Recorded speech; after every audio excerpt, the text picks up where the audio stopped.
શ્રી સહજાનંદ ગુરુકુલ સંચાલિત શ્રી પુરુષોત્તમ વિદ્યાલય માનકુવા ઓનલાઈન એજ્યુકેશનમાં આપ સર્વેનું હાર્દિક સ્વાગત છે. વિદ્યાર્થી મિત્રો, જય શ્રી સ્વામિનારાયણ. આજે ધોરણ 10 સામાજિક વિજ્ઞાનની અંદર ભારત કૃષિ ભાગ 3નો આજે આપણે અભ્યાસ કરવાનો છે. મિત્રો, આગળ આપણે જોઈ ગયા ભારતની અંદર જે ખેત પેદાશો છે એનું આપણે વર્ણન કર્યું. આજે આપણે ખેતીની અંદર જે ટેકનિકલ એટલે કે જે ટેકનોલોજીના સુધારા આવ્યા છે અને ખેતીની અંદર જે સંસ્થાગત સુધારાઓ જે છે એની આપણે ચર્ચા કરીએ છીએ. સૌથી પહેલાં કૃષિ ક્ષેત્રે આવેલા ટેકનિકલ સુધારણાઓ. ટેકનિકલ સુધારણા એટલે કે એવા સુધારણા કે જેમાં આધુનિક ઉપકરણો જે છે, પહેલાં જે ખેતી થતી એની જગ્યાએ અત્યારે ટેકનોલોજી જે કાંઈ ખેતીની અંદર આવી છે, પહેલાં બળદ, હળ એનાથી જે ખેતી કરતા, આજે tractor, trailer, thresher machine, harvester, દવા છાંટવાના પંપ, આવી બધી વસ્તુઓથી આપણે ખેતી કરીએ છીએ. એનો સમાવેશ આપણે ટેકનિકલ સુધારણામાં કરશું. ટેકનિકલ સુધારણામાં ભારત ખેતી ક્ષેત્રે બિયારણ, ખાતર અને ખેત સાધનો આવેલા પરિવર્તન ટેકનિકલ સુધારણા તરીકે ગણાય છે. સિંચાઈ માટે ખેડૂત જે પહેલાં કોસ, કૂવાની અંદરથી કોસ, બળદની પાછળ દોરડું બાંધેલું હોય અને કોસ સિંચી અને પાણી ખેતરમાં પીવડાવવામાં આવતું હતું.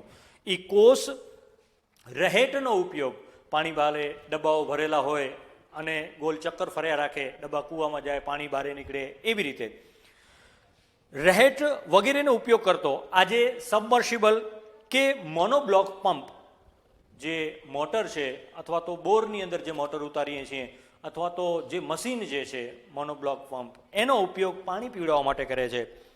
સોલર પંપ કે ટપક સિંચાઈ અને ફુવારા પદ્ધતિનો ઉપયોગ પોતાની ખેતીની અંદર કરતો થયો છે. રાસાયણિક ખાતરો DAP, di ammonia phosphate, NPK, nitrogen phosphorus અને પોટાશ યુક્ત ખાતર પોતાના પાકના વિકાસ માટે ખેડૂત આજે એનો ઉપયોગ કરતો થયો છે. યુરિયા તેમજ જૈવિક ખાતરો, બાયો ફર્ટિલાઇઝર, પ્રવાહી જૈવિક ખાતર અને જૈવિક નિયંત્રણનો ઉપયોગ થતો રહ્યો છે. ખેડૂતોએ પાક સંરક્ષણ માટે જંતુનાશક દવાઓ અને જૈવિક નિયંત્રણ બાયો કંટ્રોલનો ઉપયોગ કરતો થયો છે. સરકાર દ્વારા ખેડૂતોને રેડિયો, ટીવી, વર્તમાનપત્રની અંદર, રેડિયોની અંદર પણ તમે સાંજે જોશો તો કૃષિને ખેડૂતને લગતા પ્રોગ્રામ સાંજના ભાગની અંદર રેડિયોમાં પ્રસારિત કરવામાં આવે છે. અને ટીવીની અંદર, દૂરદર્શનની અંદર ડીડી કિસાન ચેનલ જે છે એની અંદર ખેતીને લગતા પ્રશ્નો અને એના જવાબો આપણને આપવામાં આવતા હોય છે. મોબાઈલની અંદર પણ SMS દ્વારા ખેડૂત કોઈ પણ માહિતી સરકાર દ્વારા આપવામાં આવતી હોય અથવા સરકારને પ્રશ્ન પૂછી અને માહિતી મેળવવી હોય તો એ SMS દ્વારા મેળવી શકે છે. SMS જેની અંદર આપણને ટોલ ફ્રી નંબર આપવામાં આવ્યા છે, 1800-180-1551 નંબર ઉપર ફોન કરી અને જે કાંઈ પણ ખેડૂતને અડચણ હોય અથવા તો માહિતી જોઈતી હોય એ માહિતી ખેડૂત મેળવી શકે છે. સરકારના ખેડૂત વેબ પોર્ટલ આઈ ખેડૂત તથા એગ્રી માર્કેટ જેવી મોબાઈલ એપ દ્વારા સતત માહિતી, નવી તકનીક અને માર્ગદર્શન ખેડૂતને પૂરું પાડવામાં આવી રહ્યું છે. ગ્રામ્ય વિસ્તારોમાં કૃષિ સંસાધન અને નવી તકનીકનો પ્રચાર પ્રસાર માટે દરેક ગામડે અને 2-4 ગામડાઓની વચ્ચે એક સરકાર દ્વારા ગ્રામ સેવકની નિમણૂક પણ કરવામાં આવતી હોય છે. સરકારે દરેક જિલ્લા મથકે ખેડૂત તાલીમ કેન્દ્ર, આપણા ત્યાં કચ્છની અંદર પણ ભુજની અંદર ખેડૂત તાલીમ કેન્દ્ર જે આવેલું છે, જેની અંદર ખેડૂતોને ટ્રેનિંગ આપવામાં આવતી હોય છે, તાલીમ આપવામાં આવતી હોય છે અને ખેડૂતોને જે કાંઈ પણ પ્રશ્નો હોય છે એ પ્રશ્નોનો અહીંયા નિરાકરણ લઈ આવવામાં આવતું હોય છે. ગુજરાત કૃષિ મેળાઓ દ્વારા ખેડૂતોને અદ્યતન માહિતી અને માર્ગદર્શન સરકાર દ્વારા પૂરું પાડવામાં આવી રહ્યું છે અને દરેક રાજ્યમાં કૃષિ યુનિવર્સિટીઓની સ્થાપના કરવામાં આવે છે. ગુજરાતમાં દાંતીવાડા ખાતે અને જૂનાગઢ, આણંદ અને નવસારી ખાતે આ કૃષિ યુનિવર્સિટી છે, જેમાં નવા બિયારણો છે, નવી જાત એનું સંશોધન કરી અને ખેડૂતો સુધી પહોંચાડવામાં આવતી હોય છે. તો સરકાર દ્વારા આવા પ્રયાસો ટેકનિકલ સુધારણામાં એનો સમાવેશ આપણે કરતા હોઈએ છીએ. આ ઉપરાંત કૃષિ ક્ષેત્રે સંસ્થાગત કરતી ICAR જે સંસ્થા, Indian councillor of agriculture research જેને આપણે કહીએ છીએ, અને જે DARE નામની જે સંસ્થા છે, એટલે કે department of agriculture research and education, જે ખેતીને લગતું શિક્ષણ આપી રહી છે, આવી સંસ્થાઓનું સંચાલન સરકાર દ્વારા કરવામાં આવી રહ્યું છે. તો આ માહિતી જે છે એનો સમાવેશ આપણે ખેતીની અંદર આવેલા ટેકનિકલ સુધારણાની અંદર કરી શકીએ છીએ. સંસ્થાગત સુધારણા એ એવા પ્રકારના સુધારણા છે જે જમીન અને જમીન સાથે સંલગ્ન હોય. ખેડે તેનું ખેતર, ભૂદાન યજ્ઞ, વિનોબા ભાવેનું, આ બધા જ પ્રશ્નો જે છે, આ બધી વસ્તુઓનો સમાવેશ આપણે સંસ્થાગત સુધારણાની અંદર કરીએ છીએ. ભારતમાં જમીન માલિકી, ખેત ધિરાણ અને ખેત પેદાશોના વેચાણ અંગે થયેલ સુધારણાને સંસ્થાગત સુધારણા કહેવામાં આવે છે. સરકારે જમીનદારી પ્રથા નાબૂદ કરી છે. પહેલાં જે કોઈ જમીનદારો પાસે હજારો એકર જમીન હતી, એની અંદર સરકાર દ્વારા નક્કી કરવામાં આવેલ ધારાધોરણ પ્રમાણે આ જમીનદારની જે વધારાની જમીન જે છે એ સરકાર પોતાના હસ્તક લઈ અને જે જમીન વિહોણા ખેડૂત હોય છે એમને આ જમીન આપતી હોય છે, દાનની અંદર આપવામાં આવતી હોય છે.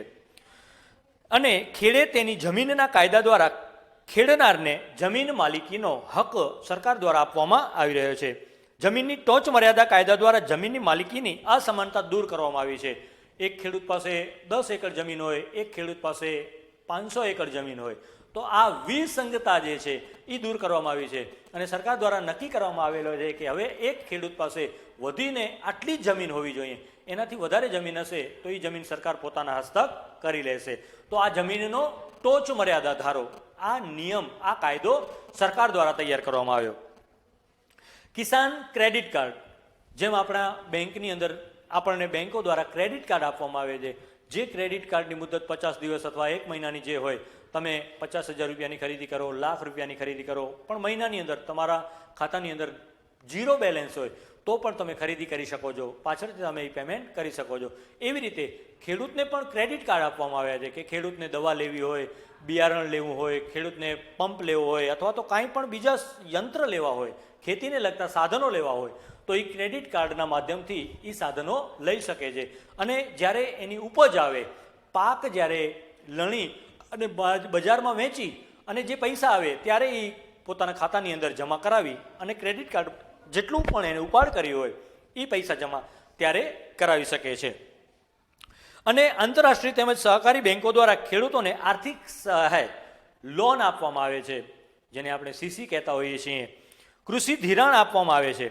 સરકાર બિયારણ અને ખાતરો તથા જંતુનાશક દવાઓ ખરીદવા માટે પણ ખેડૂતોને સબસિડી આપે છે અને એના માટે પણ આર્થિક મદદ આપતી હોય છે. પ્રધાનમંત્રી પાક વીમા યોજના, જ્યારે અતિવૃષ્ટિ અથવા અનાવૃષ્ટિ થાય ત્યારે ખેડૂતે જે ઉગાડેલ પાક હોય એ તૈયાર થતો નથી અથવા તો બળી જાય છે, ત્યારે એને વીમાનું કવચ આપવામાં આવતું હોય છે. અને આ વીમાકીય કવચના માધ્યમથી ખેડૂતને જે પાક નુકસાન થયું હોય એ નુકસાન સરકાર દ્વારા વીમો એને આપવામાં આવતો હોય છે. અને ખેતી પાકોનું વીમાકીય રક્ષણ પૂરું પાડવામાં આવે છે. દુષ્કાળ કે વધુ વરસાદના કારણે પાક નિષ્ફળ જાય ત્યારે સરકાર દ્વારા ખેડૂતને આર્થિક સહાય પણ આપવામાં આવે છે. માર્કેટ યાર્ડમાં ખેત પેદાશોના વેચાણની કાયદાકીય જોગવાઈ કરી ખુલ્લી હરાજીની પ્રક્રિયા વ્યાપક બનાવવામાં આવી છે. ખેડૂતોને ખેત પેદાશોના પોષણક્ષમ ભાવ મળે તે માટે સહકારી મંડળીઓ, ખરીદ વેચાણ સંઘ, સહકારી ધોરણે ગોદામો, શીત કોલ્ડ સ્ટોરેજ જેને કહીએ છીએ, ખેડૂતનો માલ અત્યારે એને વેચવો નથી અને બગડી જાય એવો છે તો તેને કોલ્ડ સ્ટોરેજમાં રાખી શકે છે અને જ્યારે એને લાગે કે હવે ભાવ બરાબર છે ત્યારે એ બજારની અંદર માલ વેચી શકે છે. એના માટે માર્કેટ યાર્ડની અંદર ગોડાઉન અને કોલ્ડ સ્ટોરેજ રાખવામાં આવતા હોય છે. પરિવહન અને સંદેશા વ્યવહારની સુવિધા પૂરી પાડી છે. ખેડૂતો પાસેથી ખેત પેદાશોની સરકારે નક્કી કરેલા પોષણક્ષમ ટેકાના ભાવે સરકાર ખેડૂતોનો ઘઉં છે, ચણા છે, આ વસ્તુઓ, મગફળી છે, એ ટેકાના ભાવે સરકાર ખેડૂતો પાસેથી ખરીદતી હોય છે, જેમાં દલાલો દ્વારા ખેડૂતોનું જે શોષણ થાય છે એ શોષણ ન થાય એટલા માટે.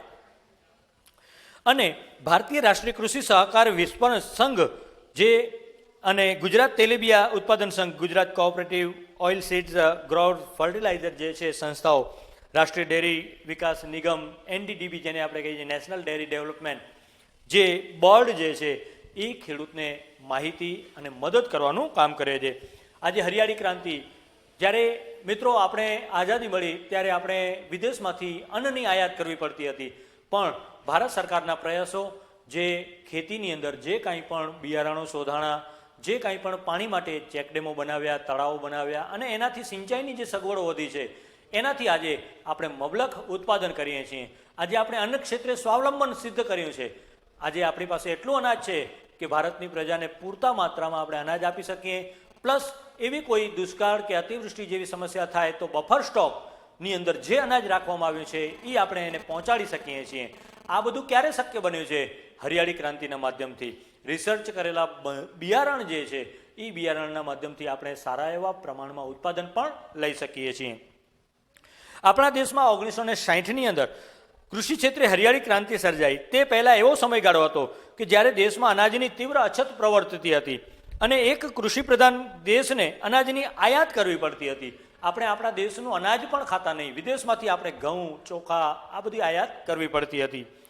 અને આજે પરાવલંબી પરિસ્થિતિ સામે દેશ ઝઝૂમી રહ્યો હતો. બિયારણની સુધારેલી જાતો, રાસાયણિક ખાતરોનો થયેલો ઉપયોગ, દેશના ખેડૂતોને પ્રચંડ પુરુષાર્થ, વીજ વિતરણની વ્યાપક વ્યવસ્થા, સિંચાઈની સવલતોમાં થયેલા સુધારા વગેરે પરિબળોથી કૃષિ ક્ષેત્રે ઉત્પાદનમાં થયેલો જે અસાધારણ વધારો છે એને હરિયાળી ગ્રીન રેવોલ્યુશન કહેવામાં આવી રહ્યું છે. હરિયાળી ક્રાંતિનો મુખ્ય ઉદ્દેશ હતો કૃષિ ઉપજમાં વધારો કરવો, ખેડૂતોને વધુ પ્રમાણમાં રાસાયણિક ખાતર અને કીટનાશકનો ઉપયોગ, જે દવાઓ છાંટી અને જે પાકને નુકસાન કરી રહ્યા હતા આવા જે કાંઈ પણ કીટકો હતા એના માટે હરિયાળી ક્રાંતિથી ઘઉં અને ડાંગરના પાકમાં વિક્રમજનક જે કાંઈ પણ ઉત્પાદન થયું અને એ ઉત્પાદનના માધ્યમથી આપણે પ્રજા સુધી આ વસ્તુ પહોંચાડી શક્યા. દેશના પહેલાંના જ્યાં ખાદ્ય અનાજની અછત હતી, આજે એ અનાજ પર્યાપ્ત માત્રામાં બફર સ્ટોકની અંદર આજે આપણે ભંડારો ભરેલા છે. અને જ્યારે કાંઈ પણ દુષ્કાળ અથવા અતિવૃષ્ટિની અથવા અનાજનું ઉત્પાદન ન થયું હોય ત્યારે આ બફર સ્ટોકમાંથી આપણે અનાજ એને પૂરું પાડી શકીએ છીએ. આમ એક સમયે ભારતમાં દુષ્કાળ સમયાંતરે અનુભવાતો પ્રકોપ, દુષ્કાળ પડે ત્યારે માણસો ભૂખમરાના કારણે સેંકડો માણસો મરતા હતા. આજે ભૂખમરાથી કોઈ પણ વ્યક્તિનું અવસાન થતું હોય એવું આપણે અહીંયા જોવા મળતું નથી. ખાસ અસર જોવા મળતી નથી. અનાજમાં બફર સ્ટોકના કારણે દુષ્કાળ કે અછતની પરિસ્થિતિને સરળતાથી સામનો કરી શકાયો છે. અન્ન ક્ષેત્રે દેશનું સ્વાવલંબન એ હરિયાળી ક્રાંતિની સીમાચિહ્ન ઐતિહાસિક સિદ્ધિ કહેવામાં આવી છે. આજે રોકડિયા પાકોનું વાવેતર વધતા કઠોળ અને ધાન્ય પાકોનું વાવેતર અને ઉત્પાદન ઘટ્યું છે, પણ એક જ પાકનું પુનરાવર્તન થતાં જમીનની ફળદ્રુપતા પણ ઘટી છે. હરિયાળી ક્રાંતિના માધ્યમથી અને આ જે ખેત પેદાશો જે ઉગાડવામાં આવે છે એના કેટલાક નકારાત્મક પાસા પણ આપણને બતાવવામાં આવ્યા છે. આજે આપણે જોઈએ ભારતીય અર્થકારણમાં કૃષિનું જે યોગદાન જે છે એ કૃષિનું યોગદાન એની આપણે માહિતી મેળવીએ. ખેતી ભારતની મુખ્ય આર્થિક વ્યવસાય કહેવામાં આવ્યો છે. ભારત થોડુંક ઓછું થયું છે તેમ છતાં હજુ પણ અર્થકારણ તેનું મહત્વ યોગદાન કહેવામાં આવ્યું છે. તે દેશના લગભગ અડધાથી વધુ વ્યક્તિઓને રોજગારી પૂરી પાડે છે. કૃષિ ક્ષેત્રે દેશમાં કુલ ઘરેલું પેદાશમાં લગભગ જીડીપીમાં કૃષિનું યોગદાન 17% જેટલું કહેવામાં આવ્યું છે. ભારતની મહત્વની કૃષિ પેદાશોમાં ઘઉં, ચોખા, તેલીબિયા, કપાસ, શણ, ચા, શેરડી, તમાકુ, બટેકા વગેરે છે. અને આ વસ્તુઓ જે છે એ આપણે આપણી દેશની અંદર પૂરતા પ્રમાણમાં રાખી અને હજી પણ આપણા પાસે આ જથ્થો વધે છે જેનો આપણે વિદેશમાં નિકાસ કરી અને વિદેશી હુંડિયામણ આપણે પ્રાપ્ત કરી શકીએ છીએ. ખેત પેદાશમાં ઉત્પાદનમાં વિશ્વમાં ભારત બીજો નંબર, ચીન પછી ભારતનો બીજો નંબર કહેવામાં આવ્યો છે. સુતરાઉ કાપડ, ખાંડ, કાગળ, તેલ વગેરે ઉદ્યોગો તથા ખાદ્ય સામગ્રીને લગતા જે કાંઈ પણ પ્રસંસ્કરણ જે ઉદ્યોગો જે છે એ ઉદ્યોગો માટે કાચો માલ ખેતીની અંદરથી આપણે પૂરો પાડીએ છીએ. કૃષિ ભારતના લોકોને ખોરાક પૂરો પાડે છે. જોકે અનિયમિત અને અનિશ્ચિત વરસાદના કારણે ઘણીવાર આપણી ખેતી જે છે એ ખેતીને કેટલીક તકલીફ પણ થતી હોય છે. હવે અનાજ સંરક્ષણની વાત કરીએ. આજે કોઈ પણ દેશ માટે અન્ન સુરક્ષા જરૂરી છે. જો અનાજની માંગ વધતી જતી હોય અને અનાજની મોટા પાયે આયાત કરવી પડતી હોય તો તે દેશ માટે તેની રાજકીય સ્વતંત્રતા જોખમમાં મુકાઈ શકે છે. હરિયાળી ક્રાંતિના લીધે આપણે અનાજ ઉત્પાદન સ્વાવલંબન બન્યા છીએ. અનાજ ઉત્પાદનમાં વધારા સાથે સાથે દેશની વસ્તીમાં પણ વધારો થયો છે. 1951માં દેશની વસ્તી આશરે 36 કરોડ હતી અને આજે 125 કરોડથી પણ વધુ વસ્તી જોવા મળી છે. તેથી અનાજની માંગમાં પણ ધરખમ વધારો જોવા મળ્યો છે. તેમ છતાં આપણા દેશમાં છેલ્લા 5 વર્ષમાં અનાજનું ઉત્પાદન પણ વધ્યું છે. 1950-51માં આપણે અનાજનું જે કાંઈ પણ ઉત્પાદન છે 51 કરોડ ટન અનાજનું ઉત્પાદન કર્યું હતું. જે 2013 અને 14ની માત્રાની વાત કરીએ તો 256.4 કરોડ ટન, એટલે કે અનાજ પણ 4 ગણું આપણે વધ્યું છે. એટલે અનાજ પણ આજે આપણે દેશની અંદર જે પાયાની ન્યૂનતમ જરૂરિયાત છે અનાજની એ આપણે પૂરી પાડી શકીએ છીએ. ભંડાર ટકાવી રાખવો એ પણ આપણા માટે જરૂરી છે. અનાજનો બફર સ્ટોક ઊભો કરીને દુષ્કાળ અને ઓછા અનાજ ઉત્પાદન સમયે અનાજની તંગી અટકાવી શકાય છે. અનાજના ગોદામોમાં રહેલ અનાજને સાચવવાની વૈજ્ઞાનિક પદ્ધતિઓ અપનાવી અને અનાજનો બગાડ થતો અટકાવી શકાય છે. આ અનાજ હજારો ગરીબ પરિવારોને વિના મૂલ્યે આજે આપણે આપી શકીએ છીએ અને તેની ભૂખ મિટાવી શકીએ છીએ. સરકારે ખાદ્ય સુરક્ષા કાયદો ફૂડ સિક્યુરિટી એક્ટ દ્વારા ગરીબો સુધી અનાજ વિતરણ કરવાની જોગવાઈ કરીને એક સારી એવી શરૂઆત કરી છે. અને છેલ્લે ભારતીય ખેતી અને વૈશ્વિકરણ. ભારતનો ખેડૂત તેની ખેત પેદાશોને વૈશ્વિક બજારમાં વેચી અને નફો મેળવી શકે તેવા ઉદ્દેશોથી ખેતી ક્ષેત્રે વૈશ્વિકરણની નીતિ અમલમાં મુકાઈ છે. વૈશ્વિકીકરણને લીધે ખેતી ક્ષેત્રે કેટલાક પરિવર્તન આવ્યા છે. ખેતીના પાકોને નિકાસ કે આયાત કરવા માટે પ્રક્રિયા સરળ કરાઈ છે. ગુજરાતમાંથી કપાસ, મરચાં, તલ ચીનના બજારમાં આપણે વેચતા થયા છીએ અને વિશ્વના વિવિધ ફળો આજે ભારતીય બજારોમાં વેચાતા જોવા મળે છે. વૈશ્વિકીકરણથી ભારતમાં બહુરાષ્ટ્રીય કંપનીઓ દ્વારા વેચવામાં આવતા મોંઘા ભાવના જીનેટિક મોડિફાઈડ બીટી બિયારણો આવ્યા છે. એના લીધે ખેતી ખર્ચાળ બની છે. જોકે કપાસ અને મકાઈના તેનાથી ઉત્પાદનમાં પણ મબલખ ઉત્પાદન આપણે જોઈએ છીએ. આમ ભારતમાં કૃષિ ક્ષેત્રે વૈશ્વિક બજારોમાં થતી સ્પર્ધાનો સામનો, નવી ટેકનોલોજી અપનાવી ગુણવત્તા ઉપર ધ્યાન કેન્દ્રિત કરવું, કૃષિ ક્ષેત્રે જોડાયેલા લોકોની આર્થિક ઉન્નતિ અને સદ્ધરતા વધારવા આયોજનબદ્ધ પગલાં ભરવા પડશે. વધતી જતી વસ્તી જે છે અને ભવિષ્યમાં એ વસ્તીને ટકાવી રાખવા માટે એના જે અનાજો જે છે એ અનાજ પણ આપણે સ્ટોક રાખવો પડશે. આર્થિક પ્રગતિની વિકાસ કૂંચ જાળવી રાખવા બીજી હરિયાળી ક્રાંતિ માટે નક્કર વ્યૂહરચના આપણે જોશું. તો વિદ્યાર્થી મિત્રો, અહીંયા આપણને આટલી માહિતી આપી છે તો તમને એનું લેસન પણ આપી દઉં છું. તો તે આ પાઠનું તમારે લેસન પણ સ્વાધ્યાયની નોટની અંદર કરી અને બતાવવાનું છે. તો જે પ્રશ્નો હું તમને આપું છું એ તમે લેસનની અંદર કહી અને તમે સમય જે બતાવવામાં આવ્યો છે એ સમયની અંદર તમે આ પ્રશ્નો મૂકો, લખી અને મોકલાવજો.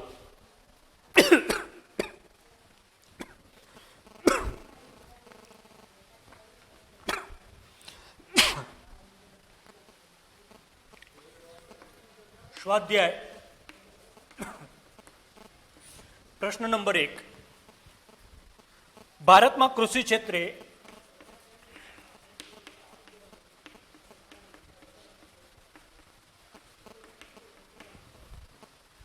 થયેલા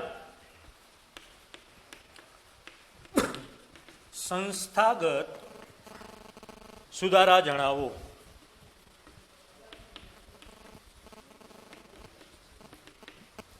એવી જ રીતે બીજો પ્રશ્ન, કૃષિ ક્ષેત્રે થયેલ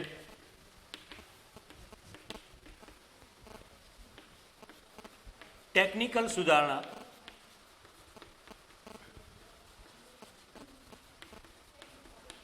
જણાવો.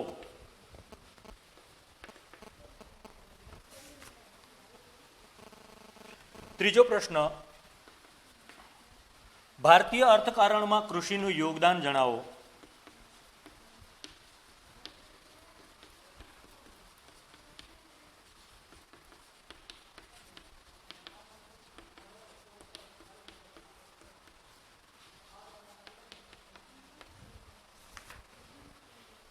અને ભારતની ખેતી પર વૈશ્વિકરણની અસર જણાવો. ભારતીય કૃષિ પર વૈશ્વિકીકરણ અસર જણાવો. તો અહીંયા આપણો 10મો પાઠ ભારત કૃષિ પૂર્ણ થાય છે. તો આ વિડીયોને લાઈક કરો, શેર કરો અને સબસ્ક્રાઈબ કરજો. હવે પછી નવા ટોપિક સાથે, નવા વિડીયો સાથે અને નવા પાઠ સાથે મળશું.